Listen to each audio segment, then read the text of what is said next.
They mocked the limping nurse, then a SEAL captain saluted her in front of everyone. "You're dragging your right leg again, Donovan." Dr. Easton's voice clipped through the trauma bay, sterile and unforgiving. Ember didn't look up from the hemorrhage control dressing. "It's a structural deficit, doctor, not a lack of effort. Pressure is holding." "I don't care about effort. I care about efficiency. This is a level 1 federal trauma center, not a rehabilitation clinic. If you can't keep pace with the floor, I will find a nurse who can." The monitor beeped in the stifling silence. Ember just tightened the bandage.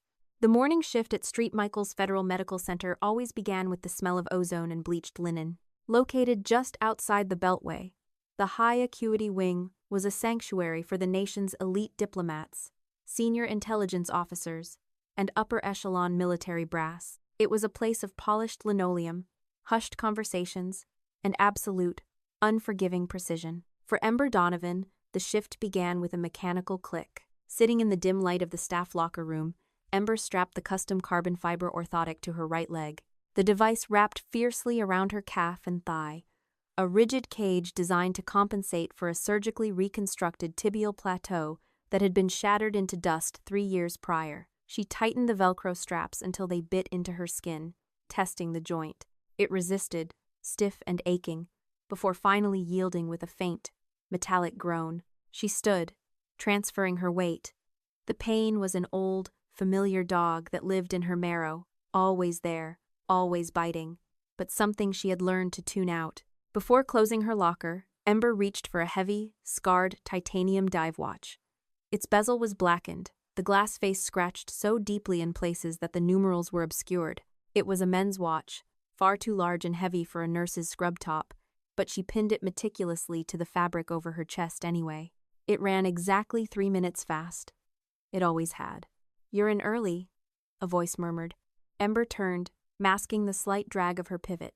Sienna, the charge nurse for the day shift, leaned against the doorframe holding 2 steaming cups of terrible cafeteria coffee. Sienna was sharp, compassionate, and one of the few people on the floor who didn't look at Ember's leg with either pity or irritation. "Just calibrating," Ember said quietly, taking the offered coffee. The heat seeped into her cold hands. "Easton is already on a tear," Sienna warned, her voice dropping to a conspiratorial whisper. "We're receiving a VIP transfer from Bethesda. Loretta Hale, 68. Primary admission is bilateral pneumonia, but there's an underlying cardiac history. Easton wants the floor looking like a recruitment brochure." Ember nodded. Dr. Julian Easton, chief of high-acuity medicine, was a brilliant diagnostician but a man entirely consumed by optics.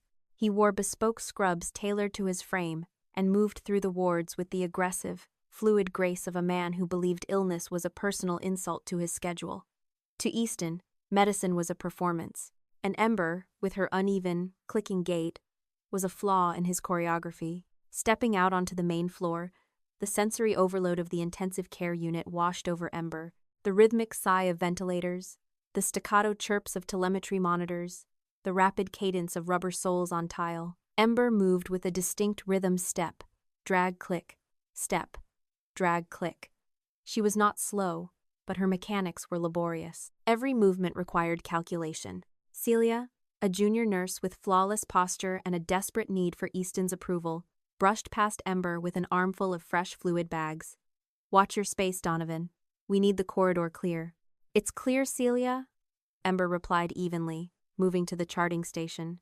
At 0800 hours, the double doors of the elevator bank parted, and the VIP entourage arrived. Loretta Hale was wheeled in on a high-tech transport gurney, flanked by 2 stern-faced federal liaisons in dark suits. Loretta was a fragile-looking woman with silver hair pulled back in a neat braid, her skin pale and drawn tight over her cheekbones. Despite the nasal cannula and the obvious exhaustion in her eyes, there was an unmistakable steel in her posture. Dr. Easton met the gurney in the center of the hallway, flanked by a flock of eager residents. "Mrs. Hale, welcome to St. Michael's. I am Dr. Easton. We are going to make you exceptionally comfortable," he declared, his voice a perfectly modulated baritone of manufactured empathy. Loretta coughed, a dry, rattling sound. "I don't need comfort, doctor. I need to breathe, and we will ensure exactly that." Easton smiled smoothly. He snapped his fingers toward the nursing staff. Room 412. Let's get her transferred. Full telemetry. Standard pneumonia protocol. Quickly, people. We want her settled before her family arrives. I'm told her son is flying in directly from a deployment. Ember moved in to assist with the physical transfer from the gurney to the ICU bed. It was heavy, unglamorous work. Holden, a young, broad-shouldered respiratory therapist, caught Ember's eye across the bed and gave a tight nod, taking the heavier share of the weight on the count of 3. As they settled Loretta into the pristine sheets, Ember's fingers brushed the woman's wrist to check the placement of her IV. For a fraction of a second, Ember paused. Her fingers rested over Loretta's radial pulse. It was thready, but more concerning was the rhythm. As Loretta inhaled, the pulse seemed to vanish entirely beneath Ember's fingertips, returning only when she exhaled. Ember's brow furrowed. She glanced at the telemetry monitor. The blood pressure read 110/70, normal. But the machine only took a snapshot every 5 minutes. It didn't feel the drop. Is something wrong, dear? Loretta asked, her voice raspy. Just making sure the tape is secure, ma'am, Ember said smoothly, her eyes darting to the faint, almost imperceptible distension of Loretta's jugular vein. Ember stepped back, the heavy titanium watch on her chest bumping against her collarbone. The machine said pneumonia. Dr. Easton said pneumonia, but the pulse under Ember's fingers whispered something much darker. By noon, the high-acuity floor was running at maximum capacity. The fluorescent lights buzzed with a clinical intensity that made the sterile white walls seem to vibrate. Dr. Easton was conducting his midday rounds, a theatrical procession of medical dominance. He led a trailing wedge of 6 residents, firing rapid medical trivia at them while he barely glanced at the patients. Ember stood at the central nursing station, cross-referencing Loretta Hale's latest lab results. The blood work showed a mild inflammatory response consistent with pneumonia, but her oxygen saturation was hovering at an uncomfortable 91%, despite supplemental oxygen. More concerning was the manual blood pressure Ember had quietly taken 30 minutes ago. The systolic pressure dropped by a full 15 millimeters of mercury every time Loretta took a breath. Pulsus paradoxus. Coupled with the faint jugular distension she had noticed earlier, the clinical picture was shifting. It wasn't just fluid in the lungs. There was fluid somewhere else, and it was squeezing the heart. Sienna, Ember murmured, catching the charge nurse's attention. Look at Hale's trends. The vitals look stable on the central monitor, but her pulse pressure is narrowing. I think she's developing a slow pericardial effusion. Sienna frowned, leaning over the screen. Easton has her locked in as a standard pulmonary case. He's planning to step her down to intermediate care by tomorrow to free up the VIP suite. If he steps her down and she drops, the intermediate floor won't have the crash cart proximity to crack her chest in time, Ember stated, her voice devoid of panic but laced with absolute certainty. I need to show him the manual readings. Across the ward, Easton was wrapping up his lecture outside room 410. Ember gathered her tablet and stepped out from behind the station. Her right leg was aching severely now, the joint inflamed from a morning of heavy lifting. Click-drag, step, click-drag, step. She approached the periphery of Easton's circle. Doctor, Easton. Excuse me. Easton didn't turn around. He continued explaining the nuances of broad-spectrum antibiotics to a terrified-looking first-year resident. Dr. Easton, Ember repeated, slightly louder, stepping fully into the circle. Regarding Mrs. Hale, in 412. I've taken a set of manual vitals. She's exhibiting pulsus paradoxus and narrowing pulse pressures. I believe we need a stat echocardiogram to rule out fluid around the heart. Easton finally stopped talking. He slowly turned his head, his meticulously groomed eyebrows knitting together in a display of profound annoyance. The residents instinctively took a half step back, sensing the shift in atmospheric pressure. A few feet away, the 2 federal liaisons stood by the wall, watching the exchange. Celia, holding a stack of charts, paused to watch the spectacle. Nurse Donovan, Easton said, his voice dropping to a dangerously quiet register. Are you interpreting telemetry? Or are you diagnosing? I am reporting a clinical observation that the automated monitors are masking, Ember replied, her posture rigid, her chin parallel to the floor. Mrs. Hale is a textbook pneumonia case, Easton said, stepping closer to Ember. I have reviewed her chart. I have listened to her lungs. I do not need a floor nurse who requires a mechanical joint to walk across a room second-guessing my diagnostic parameters based on a feeling. At that exact moment, an alarm shrieked from room 408 down the hall, a rapid desaturation. A patient was choking on an extubation tube. Go! Easton barked at the residents. Ember instinctively pivoted to run toward the room. It was a sudden, violent torque on her right knee. The locking mechanism in her carbon fiber brace caught. For a terrifying, agonizing fraction of a second, her legs simply refused to bear weight. Ember stumbled hard. She reached out, her hand slamming into a metal supply cart to catch her balance. The cart careened into the wall with a deafening, metallic crash, sending a tray of sterile plastic syringes clattering across the polished floor. The alarm in 408 was quickly silenced by Holden, who had been in the room. But the echo of Ember's crash hung in the corridor like thick smoke. Ember slowly pushed herself upright. Her face was pale, a fine sheen of sweat breaking out on her forehead from the white-hot spike of pain. She didn't look at the floor. She looked straight at Easton.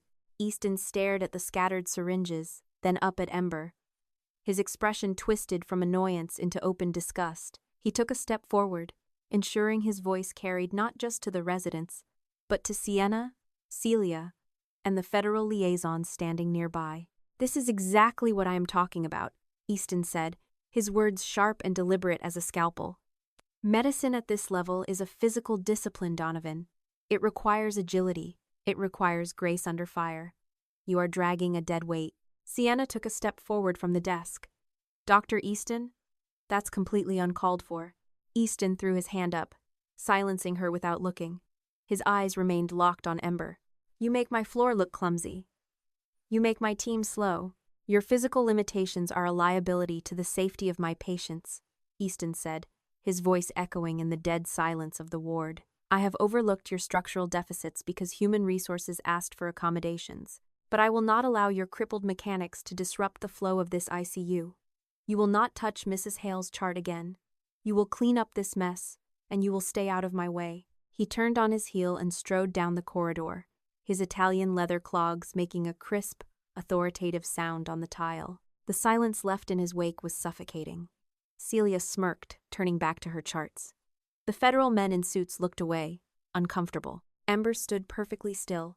Her chest rose and fell in slow, controlled increments. She didn't flush with embarrassment.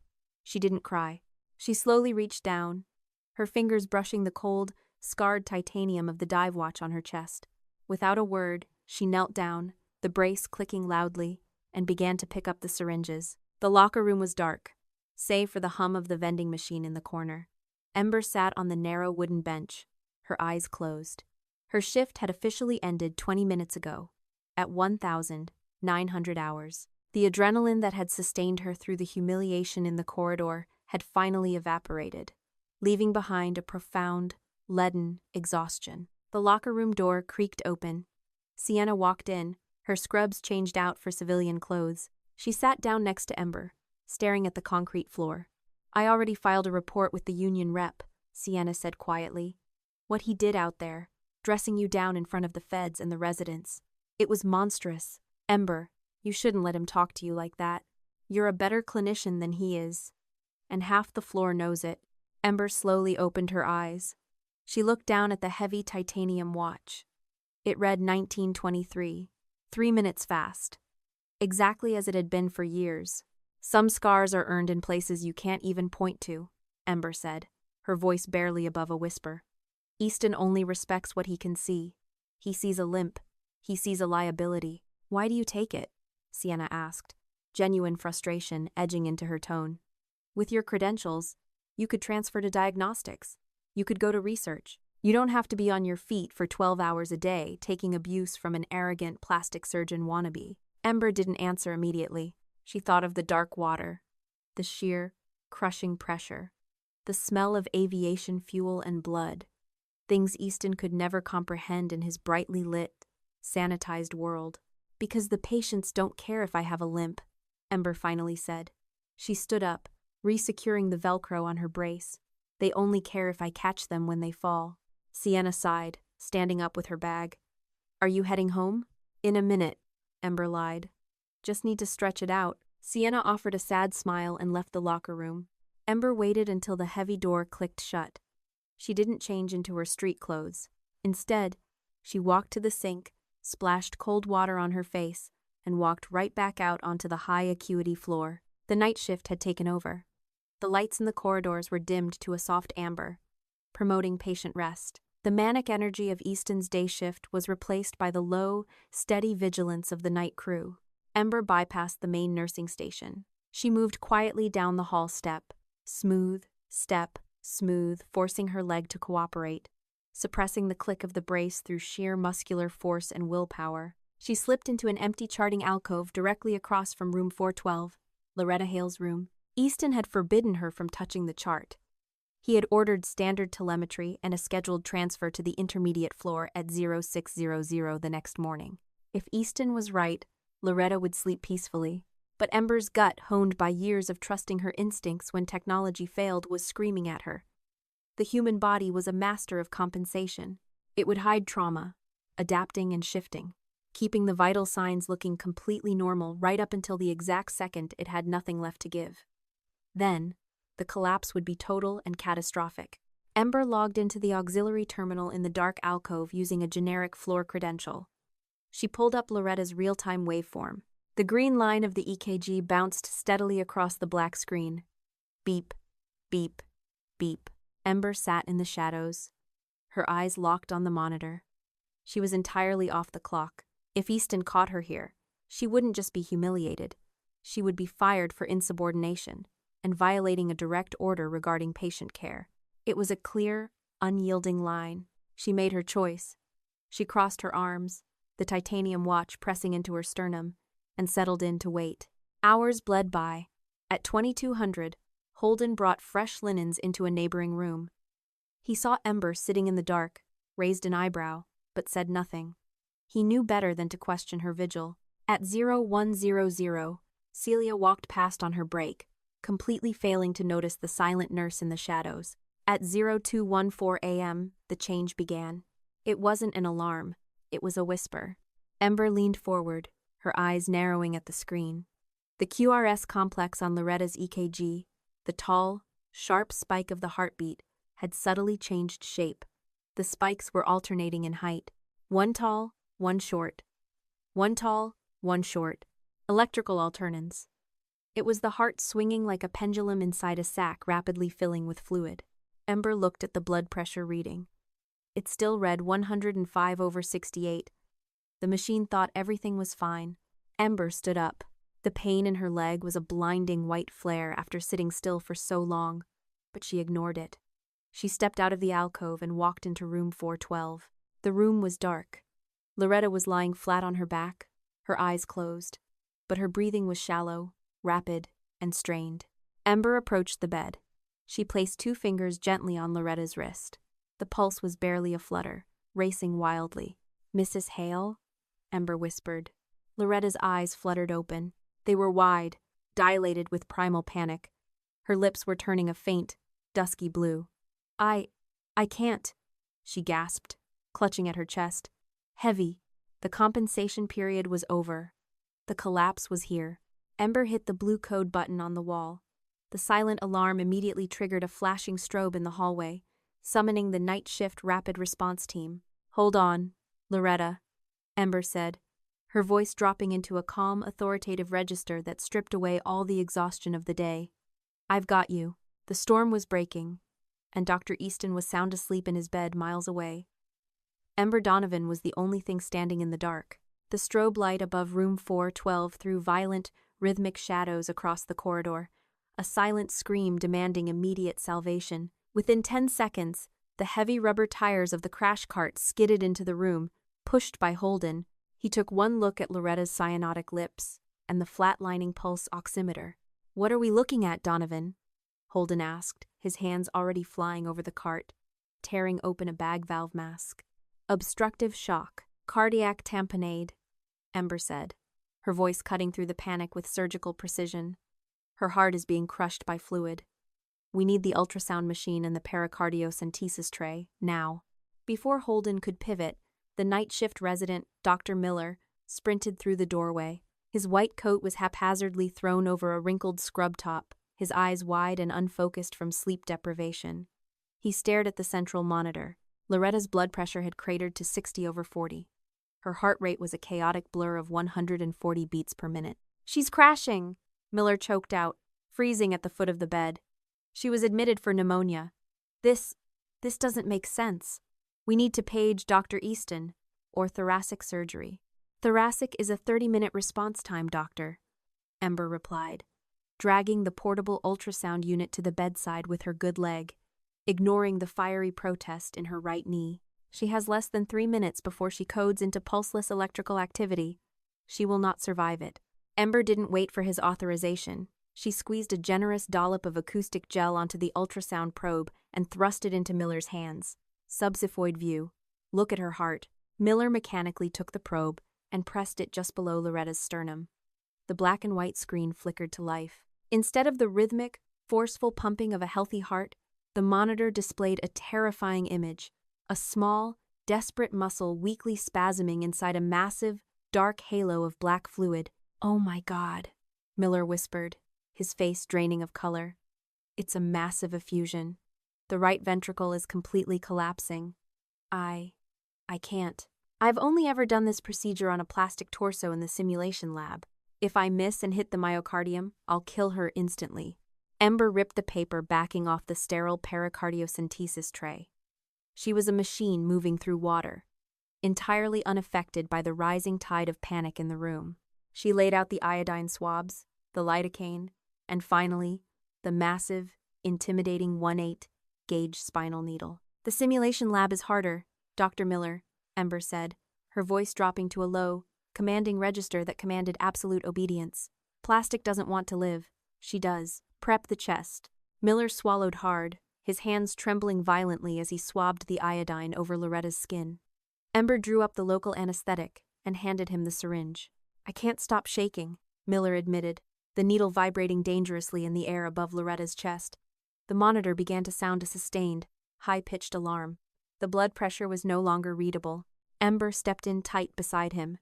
She reached out, her gloved hand closing firmly over his right hand. Her grip was like a vice rock solid, entirely devoid of tremor.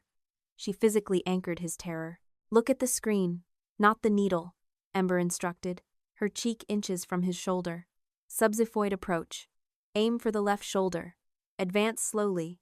You know the anatomy. Feel for the pop of the pericardium. I have the syringe.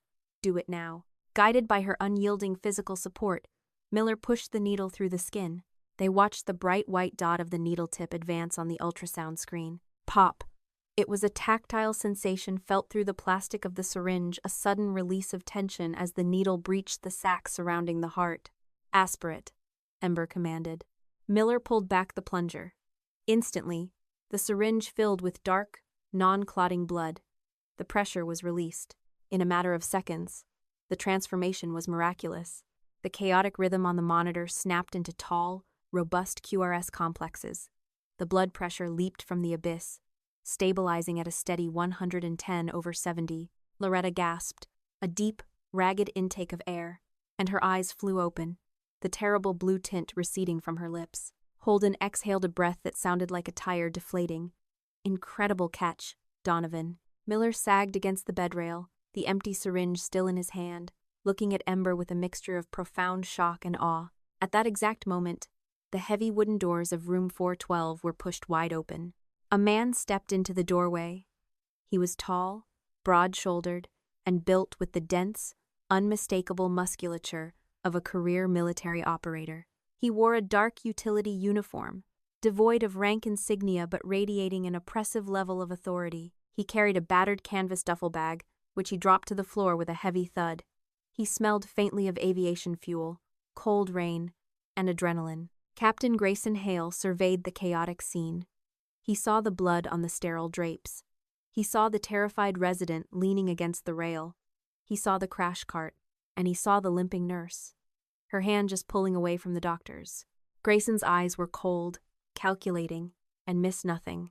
"I was told by the administrator on the phone that my mother was resting comfortably with a mild case of pneumonia," Grayson said, his voice a low, resonant rumble that seemed to vibrate in the floorboards. Miller scrambled to stand upright, smoothing his coat. Sir, your mother. She developed an acute complication, a pericardial effusion. We had to perform an emergency decompression. We just stabilized her. Grayson looked past the doctor, his gaze locking onto Ember. He tracked the heavy mechanical carbon fiber brace locking around her knee. Then, his eyes drifted upward, stopping abruptly at the scarred titanium watch pinned to her chest. His gaze lingered there for a fraction of a second longer than a civilian's would. "Who are you?" Grayson asked, his tone shifting slightly. Ember stepped back, instinctively masking her limp, her posture rigid. "Ember Donovan, Captain. I am her nurse." By 0730 hours, the sun had fully risen over the Beltway, casting sharp, unforgiving light through the towering glass windows of the ICU. The hospital had transformed back into Dr. Easton's theatrical stage. But this morning, the director was seething.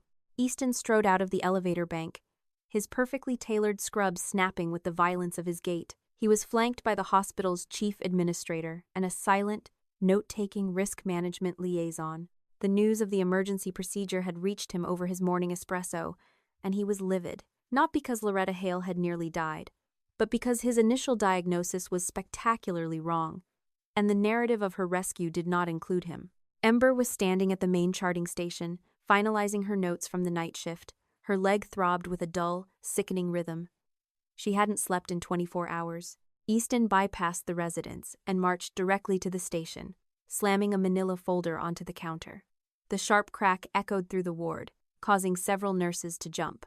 "Nurse Donovan," Easton said, his voice barely above a whisper, vibrating with suppressed fury. "Explain to me why I am waking up to read that a junior resident performed a blind, high-risk pericardiocentesis on my VIP patient without my authorization, or the presence of a cardiothoracic attending." Sienna, arriving for the day shift, immediately stepped up beside Ember. "Dr. Easton, the patient was in PEA arrest. There was no time to wait for a surgical consult. I am not speaking to you, Sienna," Easton snapped, his eyes fixed entirely on Ember. "I am speaking to the nurse who decided to play God on my floor.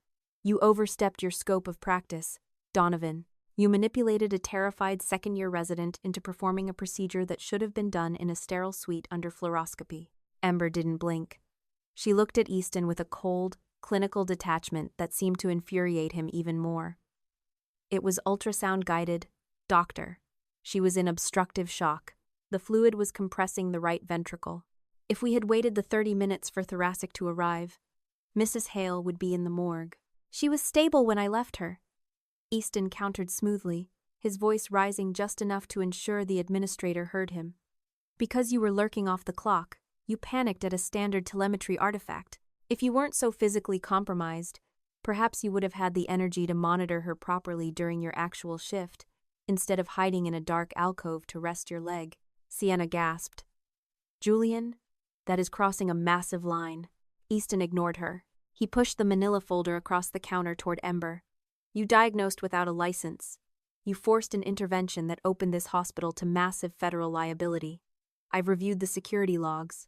You were off the clock. You are a rogue element, Donovan, and a physical liability to my team." Easton tapped the folder. "This is a formal suspension notice. You are removed from the ICU schedule pending a morbidity and mortality administrative review. Gather your things and leave my floor." Celia, standing near the medication room, watched with a thinly veiled smirk. The risk management liaison dutifully scribbled in his notebook. 20 feet down the corridor, leaning against the wall in the shadows, stood Grayson Hale. He was out of his utility uniform now, wearing dark jeans and a plain black Henley, but the predatory stillness remained. He had overheard the entire exchange. He watched the way Easton used bureaucratic poison to cover his own incompetence. He watched the way Easton weaponized Ember's physical disability to destroy her credibility. But most intently, Grayson watched Ember. She didn't defend herself. She didn't raise her voice. She simply reached out, her hand steady, and picked up the suspension notice. She looked at Easton, her face a mask of absolute, unyielding stoicism. "I will see you at the review, Dr. Easton," Ember said quietly. She turned away from the desk. Step, click, drag, step. She walked past the administrator, past Celia, and down the long corridor toward the locker room. Grayson watched the incredible, quiet dignity with which she carried her broken body. He recognized it instantly. It was the dignity of someone who had survived worse men in worse places. Loretta Hale was sitting up in bed, a nasal cannula providing a gentle flow of oxygen, her color remarkably pink. Grayson sat in the low chair beside her, peeling an orange with methodical precision. The doctor with the expensive hair came by earlier, Loretta rasps, taking a slice of the fruit. He tried to tell me that my minor complication was expertly managed by his team. He used a lot of big words. Grayson paused, the knife hovering over the rind. And what do you think happened, Ma? I think he's a liar, Loretta said flatly. When the dark came, he wasn't there. It was the girl, the one who walks like she's carrying an anvil. She was the only one paying attention in the dark. Grayson nodded slowly. He set the knife down, wiped his hands on a napkin, and stood up. Get some rest. I need to take a walk. He moved through the hospital with silent, heavy footfalls, ignoring the curious glances of the staff. He bypassed the main desk and headed straight for the staff locker room. The door was propped open. Ember was inside, standing in front of her open locker. She had changed into civilian clothes, dark cargo pants, and a loose sweater that hid the top of her brace. She was systematically packing her stethoscope and spare scrubs into a duffel bag. Grayson knocked twice on the metal doorframe. Ember looked up, her expression immediately dropping into professional neutrality. Captain Hale, your mother is extubated and her output is stable. You should be with her. Grayson stepped into the small room, the space instantly feeling too small for his frame. He didn't look at her bag. He looked at the heavy titanium watch resting on the wooden bench beside her. That's a Mark XI, Grayson said, his voice quiet, devoid of the earlier hospital tension. It's an operational dive watch, issued exclusively to naval special warfare and highly specialized forward surgical teams, rated for depths that crush bone. They don't sell those at the mall, Donovan, and they are engraved with a service number. Ember picked up the watch and slipped it into her pocket, the heavy metal clinking against her keys. It keeps good time, Captain. It's running exactly 3 minutes fast, Grayson noted, taking a half step closer. Which is the exact average extraction window for a hot landing zone medevac before the airspace collapses. Ember zipped her bag with a sharp, final sound. I'm a civilian nurse. My background isn't relevant to your mother's care. It's entirely relevant to Easton trying to fire you to cover his own misdiagnosis, Grayson countered, his eyes locking onto hers. I heard him in the hall. He called an M&M review for tomorrow at noon. He intends to use your disability as a scapegoat. He's going to claim your slow physical response time necessitated a dangerous bedside procedure instead of a smooth transfer to the OR. Ember hoisted the bag onto her shoulder. She didn't look afraid. She just looked tired. Then he will try. It wouldn't be the first time institutional arrogance won a battle. I don't like bullies, Donovan, Grayson said, his voice dropping an octave, carrying the lethal calm of a man who neutralized threats for a living. Especially ones who hide behind tailored scrubs and administrative titles. What happened to your leg? Ember paused at the door. She looked at Grayson, seeing the tactical awareness in his eyes, the stance, the quiet intensity. He wasn't Easton. He was the kind of man who understood the cost of a war. The biomechanics of your limp, Grayson continued softly. That's not a car accident. That's a high-velocity impact injury, the kind you get when a rotorcraft hits the deck hard and the fuselage buckles. Ember's eyes went dead flat, the memory of burning aviation fuel and screaming metal flickering behind her pupils for a fraction of a second. She adjusted the strap of her bag. Structural deficit, Captain, Ember said, her voice a steel door sliding shut. I suggest you attend the review tomorrow. It should be very educational. She walked past him, the brace clicking against the concrete floor. Grayson stood in the empty locker room, watching her go. He reached into his pocket, pulled out his phone, and dialed a secure, encrypted number. Yeah, it's Hale, Grayson said, his eyes still on the door. I need you to pull a classified service jacket. Name is Donovan. Medical. Find out exactly who Dr. Easton just picked a fight with. The executive boardroom of Street Michael's Federal Medical Center was designed to intimidate. It was a cavernous space dominated by a long, polished mahogany table, flanked by floor-to-ceiling windows that overlooked the sprawling gray infrastructure of the federal district. The air conditioning hummed with a cryogenic chill, reinforcing the sterile, unfeeling nature of the administrative machine. At precisely 1,200 hours, the Morbidity and Mortality Review commenced. The panel was a formidable assembly of hospital brass.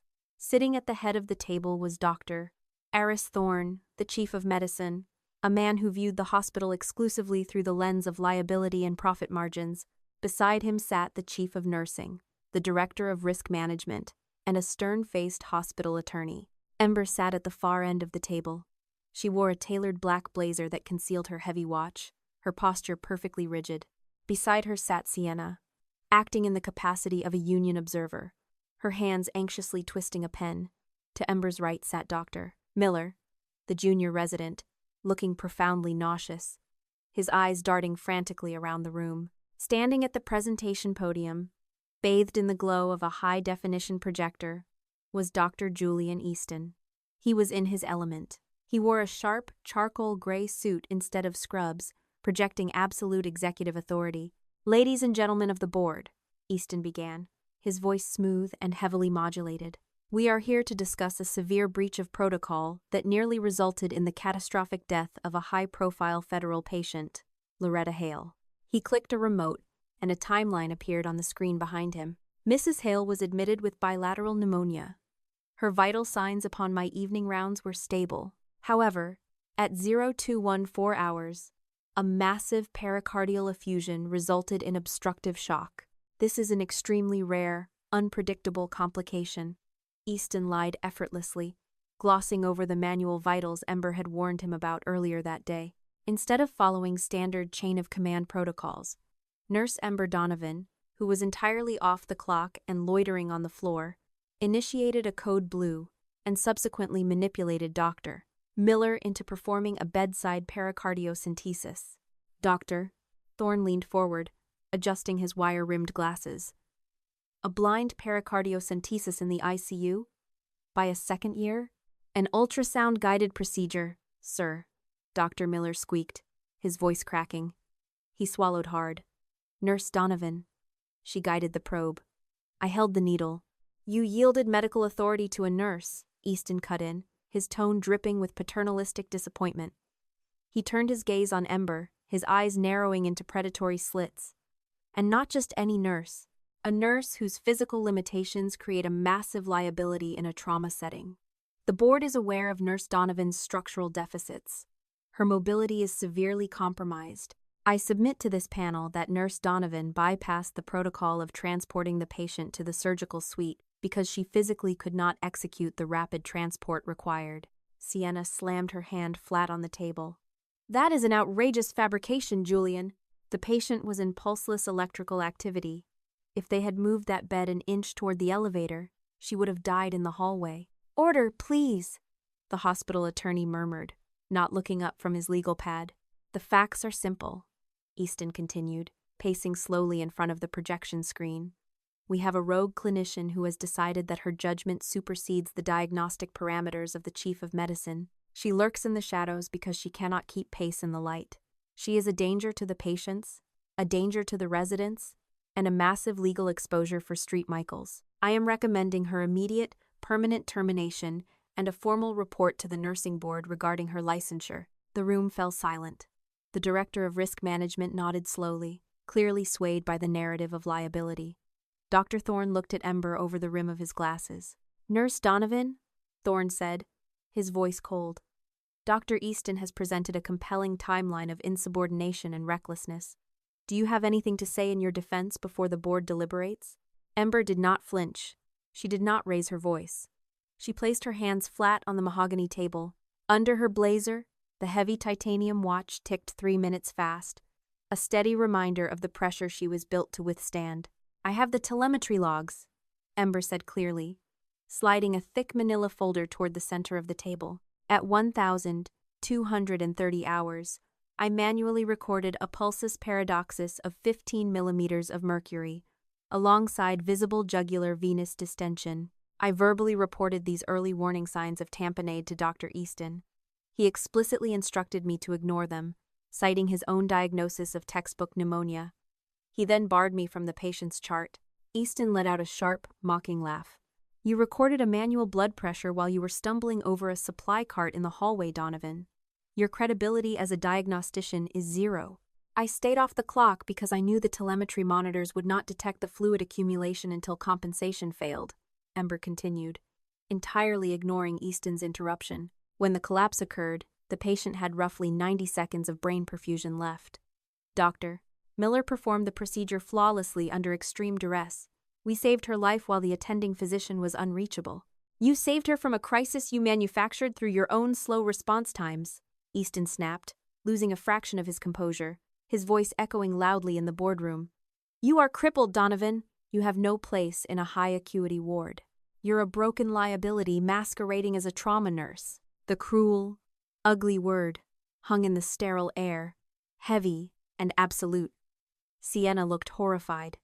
Miller put his head in his hands. The board members remained impassive, treating the personal attack as just another data point in their corporate calculus. I think the board has heard enough, Dr. Thorne said smoothly, shuffling his papers. Nurse Donovan, we will ask you to step outside while we conclude this. The heavy oak doors at the back of the boardroom did not just open. They were shoved inward with a force that made the brass hinges scream. Captain Grayson Hale stepped into the boardroom. He was no longer in civilian clothes. He was dressed in his full Navy service dress blue uniform. The fabric was immaculately tailored, crisp and dark as a starless night. On his chest were rows of ribbons, bright, colorful slashes of combat deployments, valor commendations, and unit citations. On his collar, the silver eagle of a captain gleamed under the harsh fluorescent lights. Above his left breast pocket sat the unmistakable gold trident of a Navy SEAL. He carried a thick, red-banded folder under his left arm. The room's atmospheric pressure seemed to violently shift the moment he crossed the threshold. "Excuse me," Dr. Thorne barked, half standing from his chair. "This is a closed administrative review. You cannot be in here." Grayson didn't even look at Thorne. His eyes swept the room, locked onto Easton at the podium, and then settled on Ember. He walked slowly around the perimeter of the mahogany table. His polished dress shoes made absolutely no sound on the thick carpet. "My name is Captain Grayson Hale," he said, his voice a low, dangerous rumble that commanded immediate, involuntary silence from every person in the room. "The patient whose life was casually debated in this room for the last 20 minutes is my mother. As the next of kin involved in a sentinel medical event at a federally funded facility, I have clearance to attend this morbidity and mortality review." He stopped directly across the table from Dr. Easton. Grayson was a head taller, his shoulders twice as broad. The physical proximity made Easton instinctively take a half step backward, his polished executive facade cracking slightly. "Captain Hale, we are profoundly glad your mother is recovering," the hospital attorney attempted to interject, his tone attempting to placate. "But this is an internal personnel matter regarding a nurse who saved her life," Grayson interrupted, his voice cutting through the lawyer's rhetoric like a heavy blade. "While your chief of medicine was asleep, ignoring documented warning signs because his ego wouldn't allow a nurse to be right." Easton flushed a deep mottled red. "Captain, I understand you are emotional, but you do not understand the medical intricacies of this floor. Nurse Donovan is physically unfit for the demands of this unit. She is a liability." "Shut your mouth," Grayson said. He didn't yell. He didn't raise his voice. It was a command issued with such absolute, terrifying authority that Easton's mouth snapped shut with an audible click. Grayson tossed the thick, red-banded folder onto the center of the mahogany table. The word classified was stamped across the cover in bold, faded black ink. "I had my command pull the unredacted service jacket on Ember Donovan," Grayson said to the board, his eyes sweeping over Thorne and the chief of nursing. "Because, Doctor, Easton seems profoundly confused about the caliber of the woman he is trying to fire." Ember closed her eyes, her jaw tightened. She didn't want this. She had buried that life, but as Grayson's hand rested flat on the folder, she knew the ghost was already out of the grave. "Ember Donovan isn't just a civilian nurse with a limp," Grayson said, his voice echoing in the dead silence of the boardroom. He opened the folder. Though he didn't need to read the pages, he had memorized them. Lieutenant Donovan was a Joint Special Operations Command Forward Critical Care nurse. 3 years ago, she was attached to a Tier 1 extraction element in the Kunar province. Her Black Hawk was hit by a surface-to-air missile at 300 feet. Dr. Thorne's pen slipped from his fingers, clattering loudly against the wood. Miller stared at Ember, his mouth slightly open. Sienna covered her mouth with her hand. The aircraft hit the deck hard, Grayson continued, his eyes locked onto Easton, daring the doctor to look away. The fuselage crumpled, instantly killing the co-pilot and trapping the pilot. Lieutenant Donovan's right leg was pinned beneath the transmission housing, shattering her tibial plateau into 42 distinct pieces. Grayson paused, letting the visceral reality of the injury settle over the pristine, sterile boardroom. Instead of waiting for the fire to consume the wreckage, Lieutenant Donovan used a structural strut to amputate the dead weight of the airframe off her own crushed leg. She then dragged herself and her medical kit through the burning fuselage. Grayson reached into the folder and pulled out a heavy, embossed piece of parchment. It was a citation. Under heavy enemy fire, with no pain medication and a catastrophic structural deficit to her lower body, she established a casualty collection point. She stabilized the pilot. She performed an emergency field cricothyrotomy on a suffocating ranger. She held the pressure on a severed femoral artery for 45 minutes until the quick reaction force arrived.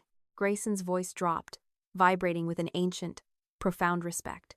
She saved 3 men who had no business surviving that night. The boardroom was utterly paralyzed. The silence was absolute, heavy, and suffocating. The administrators who had, just moments ago, viewed Ember as a line item of liability now stared at her with a profound, terrified awe. Easton looked visibly ill. The color had completely drained from his face. His tailored suit suddenly looked foolish, a costume worn by a man who fundamentally misunderstood the meaning of the word trauma. Grayson turned away from Easton and looked directly at the hospital board. Her limp is the weight of the men she carried home. The words struck the room like physical blows. Lieutenant Donovan was medically discharged and awarded the Silver Star for gallantry in action. Grayson finished, closing the folder with a sharp, definitive slap. She doesn't lack physical capability, Dr. Easton.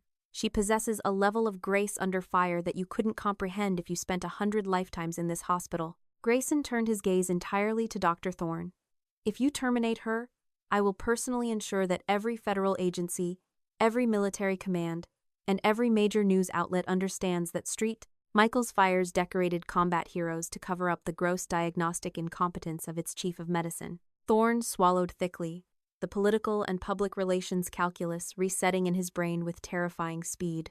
Captain Hale, I assure you, we were not in possession of these facts. The board has not reached a decision. Easton gripped the edges of the podium, his knuckles white. He looked at Ember, his eyes wide, finally seeing the quiet, terrifying competence that had been standing in front of him all along. He had mocked a predator for moving slowly, completely unaware of how it had earned its scars. The aftermath in the boardroom was swift and brutal. Dr. Thorne, sensing the massive liability shift, immediately turned the full force of his administrative wrath upon Dr. Easton. The M&M review was abruptly suspended, pivoting from an inquiry into Ember's conduct to a formal investigation into Easton's failure to recognize a textbook cardiac tamponade. Ember stood up. The heavy carbon fiber brace clicked loudly in the silent room. Nurse Donovan, doctor, Thorne said quickly, his voice bleeding with a sudden, desperate respect. Please sit. Your suspension is immediately revoked, of course. We will be issuing a formal apology, and we would like to discuss a promotion to clinical coordinator for the high acuity wing. Your expertise is unparalleled. Ember didn't sit. She looked at Thorne, then at Easton, who was staring blankly at the projection screen, his pristine world entirely fractured. I don't want an apology, doctor. Thorne, Ember said, her voice carrying the calm, steady rhythm of the titanium watch pinned to her chest. And I don't want a promotion. I am a floor nurse. My place is at the bedside, catching the things the machines miss. She turned her gaze to Easton. There was no gloating in her eyes, no vindictive triumph, just cold, clinical clarity. You see medicine as a performance, Dr. Easton, Ember said quietly. But the body doesn't care about your tailored scrubs or your ego. It only knows what is failing. If you ever dismiss a nurse's clinical observation on my floor again, I won't wait for a board review. I will personally drag you to the bedside and make you watch the monitors until you understand what you missed. Am I clear? Easton, stripped of all his authority, simply nodded, a weak, pathetic motion. Ember turned and walked toward the heavy oak doors. Step, click, drag, step. The sound, once a target of Easton's mockery, now echoed through the boardroom like the steady, unstoppable march of a drum.